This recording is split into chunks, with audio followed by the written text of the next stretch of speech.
자, 안녕하십니까. 주식 나탈입니다. 긴급하게 지금 올라온 소식이 있어서 또 영상을 찍게 됐습니다. 자, 제가 이제 그 종토방을 보고 있어요. 종토방에 또 소식, 이 초전도체에 관심을 많이 갖고 있는 이런 주주분들이 종토방에 계속 이 자료를 업데이트하고 있기 때문에 초전도체 시장이 어떻게 흘러가는가 눈팅을 하기 위해서 보고 있는데, 지금 당장 올라온 글이 하나 있어가지고 제가 여러분들한테 소개를 해 드리려고 합니다. 이제 인터넷 사이트가 어디 있지? 여기 있습니다. 자, 신성델타테크에서 나온 글인데, 여기 보면 국제 특허 해소 관련 사이트 공유 뭐 이렇게 되는데, 여기에 나온 게 이제 그 PTC 국제 특허 출원단 그 기구이죠. 여기에 있는 사이트를 들어갔어요. 누가 이 링크를 해줬습니다. 자, 가서 들어가서 보니까 분명히 이 와이포라고 하는 게 국제 특허 출원 단계, 전 세계에 동시에 출원할 수 있는 그런 단계에 있는 상황이고, 특허 합의가 되든 안 되든 일단 출원을 해놓고 합의를 진행하겠다는 뜻으로 저는 해석을 하고 있습니다. 그렇지 않고서는 이거 국제 특허 와이포에 등록을 하는데 전 세계 150여 개국의 특허를 동시에 진행하려고 할 때 대략적인 금액이 15억 정도가 든다라고 알고 있습니다. 이거는 네이버에서 이 초전도체 특허 관련해 가지고 블로그 쓰셨던 분이 계셨는데, 변리사 분이 쓰셨는데, 자기의 경험상 150국에다가 동시에 특허 출원, 그러니까 PCT 등록을 하려고 한다 그러면 15억 원 정도가 필요하다라고 얘기를 했습니다. 자, 여기서 보면 퀀텀 에너지 연구소에 대해서, 퀀텀 에너지 연구소가 상온, 여기는 뭐 번역본이라서, 번역이라서 이렇게 되는데, 우리나라 그걸로는 상온 상압이에요. 상온 상압 초전도 세라믹 화합물 및 그 제조 방법이라고 하고, LK99. 자, 이게 언제 이 지정국들은 전부 다 이름이 약자로 돼 있어 갖고 보시면은 150여 국, 대략 150여 개국에 등록이 된 것으로 보고 있습니다. 자, 그리고 이제 여기 보시면은 권영환과 김지훈, 이석배 발명가 등록이 되어 있는 부분이고요. 이 국제 특허 출원일이 8월 25일입니다. 자, 그래서 이 8월 25일 날 특허를 출원을 했는 부분에 대해서 국제적으로 전 세계의 특허를 동시에 등록하기 위해서 이 PCT 등록을 했다라는 것은 굉장히 좀 고무된 일이고, 되게 기분 좋은 현상이라고 생각을 하시면 좋을 것 같습니다. 자, 이 특허가 뭐냐면 특허청 사이트예요. 그래서 이 2022년 8월 달에 8월 25일 날 등록을 한 이게 나오는데, 요거를 이제 클릭해서 보면요. 보시면은 이 퀀텀 에너지 연구소에서 2022년 8월 25일 날 출원을 했다라는 게 나오고, 아까 지금 국제 와이퍼에 등록된 PCT 등록 번호랑 똑같은 그 특허입니다. 여기서 보면 통합 행정 정보라는 게 있어요. 그래서 특허를 출원을 하고, 특허 출원한 게 억셉되고 수리가 됐다는 얘기죠.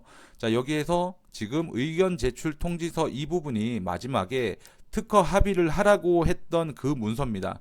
이제 원문 문서를 본다 그러면 이거를 제가 다운받아 놔가지고 이걸로 보지 않고 다운받아 놓은 걸로 보도록 하겠습니다. 자, 보시면은 2022년 8월 25일 날 등록했던 출원일자 이 LK99에 대한 지난번 영상하고 똑같은 건데요. 3월 19일까지 얘네들이 의견 제출 통지서를 제출을 해야지만 국내 특허를 바탕으로 세계 PCT 등록도 가능한 부분이에요. 여기서 보면 심사 거절이 됐는데, 제가 봤을 때는 이렇게 됐다라고 하는 것은 합의 단계에 들어간 것이 아닌가 이렇게 생각을 하고 있습니다. 그렇지 않고서는 합의가 되지도 않았는데 이거를 갖다 법원으로 끌고 가면서 본인이 특허 기준을 해놨다 하더라도 결국은 서로 피말리는 싸움이 되고 시간만 늘어난다라고 생각을 하고 있는 거고, 여기 특허청에서 거절했던 결론은 공동 모두가 공동으로 특허 출원한 것이 아니기 때문에 특허를 받을 수 없습니다. 3인의 합의를 종용한다 이런 뜻으로 받아들이시면 될 것 같습니다. 자, 그러고 있는데 이게 이제 특허가 키맨이 누구냐면 권영환과 이석배가 둘이서 합의를 해야 돼요. 그래서 공동 출원에 대해서 인정을 해주고, 뭐 이 출원인에다가 뭐 권영환을 추가해도 되는 부분이고, 권영환, 김지훈 이렇게 3인으로 해도 되는 부분인데 이석배는 본인이 직접 가지는 게 아니고 퀀텀 에너지 연구소에 넘겼다라고 얘기를 하고 있는 부분이며 지난 영상을 보시면 제가 또 특허청에서 나왔던 내용을 말씀을 드렸는데 여기에서 다시 한번 더 언급을 드리면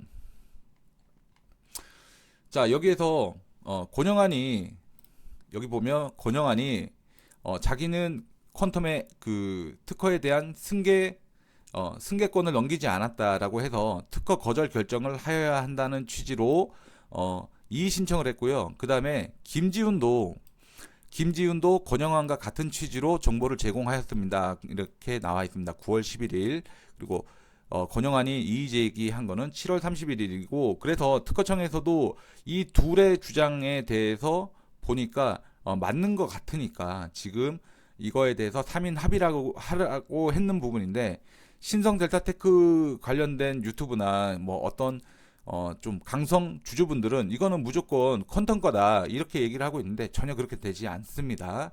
자 그래서 신성 델타테크가 만약에 공동 이제 그 PCT 출원한 걸로 인해서 전 세계 특허를 혼자서 갖는 게 아니고요. 퀀텀 에너지가 갖는 게 아니고 한국에서 합의를 하느냐 마느냐인데 제 생각은요. 합의가 안 되는데 굳이 돈을 들여서 국제 PCT 등록을 했을까 이런 생각도 들고요.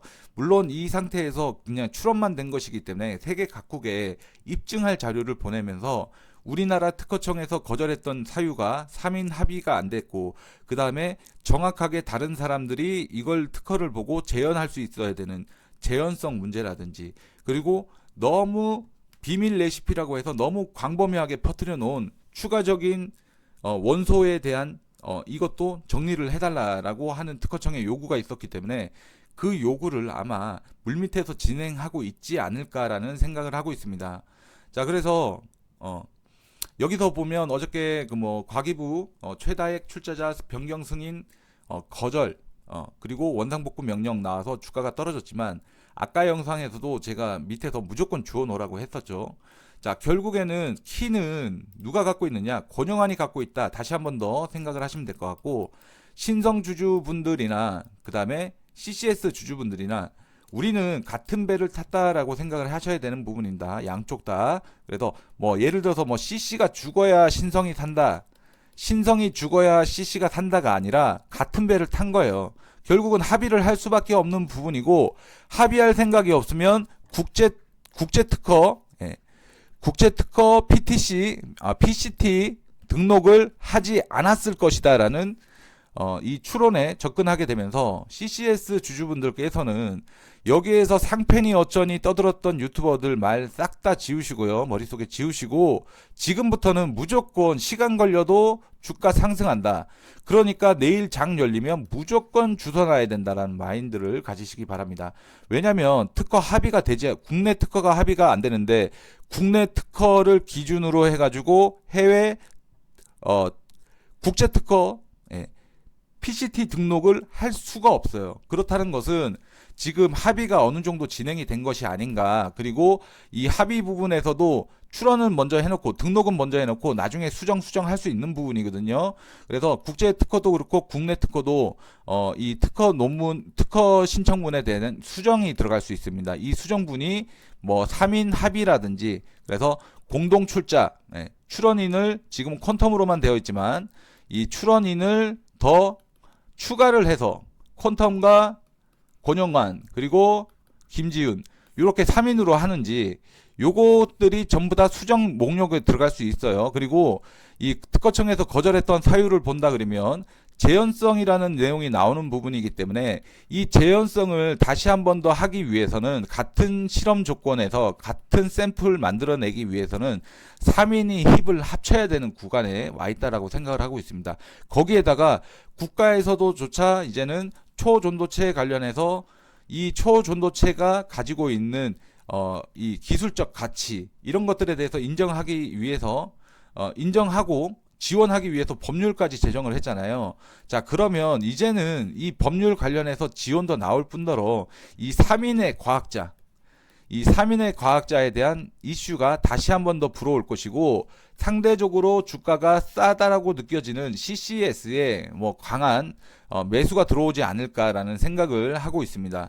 그래서 이 3인의 과학자, 그리고 제가 하나 더 말씀드리고 싶은 거는, 여러분들께서 지금 퀀텀 직원이었던, 퀀텀에 대해서 직원이었던 김지훈과 그다음에 권영환 박사가 이 권영환이죠. 권영환 박사가 퀀텀의 직원이었기 때문에 직무 발명 아니냐라는 직무 발명에 대한 이야기를 계속 하는데요. 이거는 그냥 여러분들이 일반 기업의 사장과 종업원 사이를 생각하실 때는 그렇게 생각하시면 맞아요. 자, 사장과 종업원, 직원 이렇게 되는 관계에서는 직무 발명이 인정이 될 수 있습니다. 그러나 이 연구기관이라고 하는 것들, 그리고 개인 3명이 전부 다 대한민국에서 똑똑하다고 소문난 물리학 박사들이에요. 물리학 석사도 아니고요, 박사라는 말입니다. 박사기 때문에 퀀텀을 가지고 있는 이석배가 그냥 CEO를 한 것이고요. CEO 한 다음에 여기에 회사에 있는 그 김지훈을 뭐라고 할까요? 그럼 김지훈 박사를 뭐라고 해야 됩니까? 직원? 대리? 이런 직급을 붙일 수가 없으니까 그냥 소장이라고 한 거죠. 예. 그래야 이 사람도 뭐 CEO하고 소장 2명밖에 없는 거예요. 거기에다 이제 권영환은 중간에 합류한 것이고요. 자, 이렇게 되는 부분이기 때문에 이 3명의 관계가 일반적인 기업의 사장과 직원 이런 관계가 아니라 그냥 3명 다 그냥 굳이 얘기는 하지 않았지만 그냥 그래 네가 사장이니까 내가 소장할게, 이런 관점으로 보시면 될 거라는 생각이 듭니다. 자, 그래서 권영환과 김지훈이, 이 김지훈 박사 2명이서 이 지분 관련해서 화가 나서 이 회사를 뛰쳐나온 거잖아요. 화난 이유는 김현탁 때문에 그렇습니다. 김현탁 때문에. 자, 이렇게 되어 있는 부분이라서 김현탁에 대한 이야기는 빼버리고요. 실제로 권영환, 김지훈, 그 다음에 이석배가 3명의 합의를 할 수 있는 그런 결정적인 증거가 아닌가라는 생각을 하고 있습니다. CCS 지금도 주주분들 많이 힘들고 하실 때도 제가 진짜로 키맨은 누구라고 했습니까? 키맨은 무조건 권영환이라고 말씀을 드렸죠. 이제 선택의 시간이 남아 있습니다. 이석배와 권영환이 둘이서 합의를 통해서, 이 합의를 통해서 플러스 권영환 플러스 김지훈까지 있죠. 이 3인이 합의를 통해서 특허 등록을 해놓고, 특허 등록을, 국내 특허를 완성을 시켜놓고 그 다음에 그 특허 내용 관련해 가지고 나머지 국제 특허 와이포라고 하는 기구에서 요구하는 자료를 수정 보완하면 되는 부분입니다. 합의가 멀지 않았다라는 생각이 들어요. 결국엔 이렇게 싸우고 할 일도 아니었어요. 자, 그런데 왜 싸우게 됐느냐? 김현탁 박사 때문에 그렇게 되는 겁니다. 김현탁이라는 사람이 교신 저자로 나선다고 해가지고 이 싸움이 시작이 된 거예요. 그래서 이석배도 그렇고 권영환도 그렇고 김지훈도 그렇고 원래는 셋이서 친하게 동네 아저씨처럼 동네 제과점 가서 커피 시켜 먹고 이렇게 웃으면서 이야기하고 이런 사이였는데, 김현탁이 끼어들면서부터 2022년도, 2021년도부터 급격하게 사이가 나빠졌다. 이런 뉴스가 있었고 인터뷰 내용도 있습니다. 자, 그러면 CCS 주주분들 입장에서는 어떻게 생각을 하면 되냐? 주가가 떨어져서 지금 손절을 해야 되나 말아야 되냐? 이런 고민이 있고, 지금부터는 이 세력의 알바생이라고 할까요? 그런 사람들이 계속 빨리 손절하고 나가라, 안 그러면 상장 폐지된다 하고 있고 있는데, 상패는 제가 안 된다라고 말씀드렸어요. CCS에는 LK99의 개발자 2명이나 포진하고 있고, 이 2명이 지금 컨텐츠 하우스는 여기에서 주식을 분해해서 나머지 저가에서 살 수 있는 기회를 그린 BTS와 컨텀포트로 몰아주면서 실질적으로 권영환이 운영할 수 있게끔 도와주는 그런 존재라고 생각을 하면 되고요. 주가 떨어진 거 이런 거 신경 쓰지 마시고요. 상장 폐지 이런 거 신경 쓰지 마시고요. 1,000원에 초전도체 관련 핵심주를 1,000원에 살 수 있는 권리를 지금 이 영상을 보시는 분들은 가지시게 되는 거예요. 그래서 관심이 있다라고 하시는 분들은 이 1,000원에 살 수 있는 이 종목에다가 투자를 많이 하셔야 됩니다. 좀 부러운 것은 여기에서 사신 분들은 좀 뭐라 그럴까요? 지금 낙폭이 커서 상심이 크신 부분이고, 2,000원대 사신 분들도 반토막 가까이 나가지고 상심이 크신 부분인데 이제 1,000원에 사는 분들은 얼마나 좋겠습니까? 주가 떨어지면 더 산다는 마인드로 여러분들 여기서 모아 가셔야 되는 부분이다 말씀을 드리고요. 자, 다시 한번 더 정리를 해드리면 국제 특허 출원 기구인 이 와이퍼라고 하는 기구에서 이 LK99에 해당하는 특허 논문 2022년 8월 25일 날 등재됐던 이 논문이 등재가 됐고 세계 각국의 특허 신청을 해 놓은 상태에서 이때 특허 신청할 때 150여 개국에 동시에 신청을 할 때는 15억 정도가 돈이 들더라라는 변리사 말씀이 있었기 때문에 굳이 돈을 써서 국제 특허 이 PCT 등록을 했을까 생각해 봤을 때는 합의가 가까워진 것으로 우리가 유추할 수 있다라고 생각을 하고 있습니다. 자, CCS 주주분들, 여러분들이 지금 당장에 수익률만 보지 마시고 나중에 그려질 장밋빛 미래를 보세요. 그래서 주가가 상승을 하면 본전가에 탈출을 하시던가 홀딩을 하시던가 여러분들이 마음대로 하셔도 되는 부분이지만 지금 당장 손절하는 거는 아무 의미가 없다라는 겁니다. 자, 지금부터 여러분들은 월급을 타면 여러분들이 쓸 수 있는 자금을 조금씩이라도 주식을 더 많이 확보하는 게 더 중요합니다. 자, 지금 더 많이 사놓지 않는 것이 천추의 한이 될 수 있어요. 자, 그래서 합의가 됐다라고 저는 유추를 하면서 여러분들한테 즐거운 소식을 전해 드리게 돼서 굉장히 기쁘게 생각을 하고 있습니다. 자, 여러분들 CCS 관련해서 좋은 말 해주는 유튜버가 없어갖고 많이 힘들었을 텐데 오늘로써 그냥 바로 답이 나오네요. CCS 주주분들은 절대 죽을 수가 없어. 그리고 CCS에 들어온 사람들은 그냥 투기꾼이 아니라 확실하게 권영환과 김지훈이라고 하는 LK99 핵심 멤버 2명을 보고 투자하셨기 때문에 지금은 더 싸게 추매를 할 수 있는 찬스다. 그리고 이제 이 소문이 퍼지기 시작을 하면 신성델타테크와 CCS 중에 어떤 걸 투자를 해야 될까 고민을 하시는 분들, 이런 분들한테도 제 영상이 도움이 되시기를 바라면서 이만 저는 물러나도록 하겠습니다. 좋은 밤 되시기 바랍니다.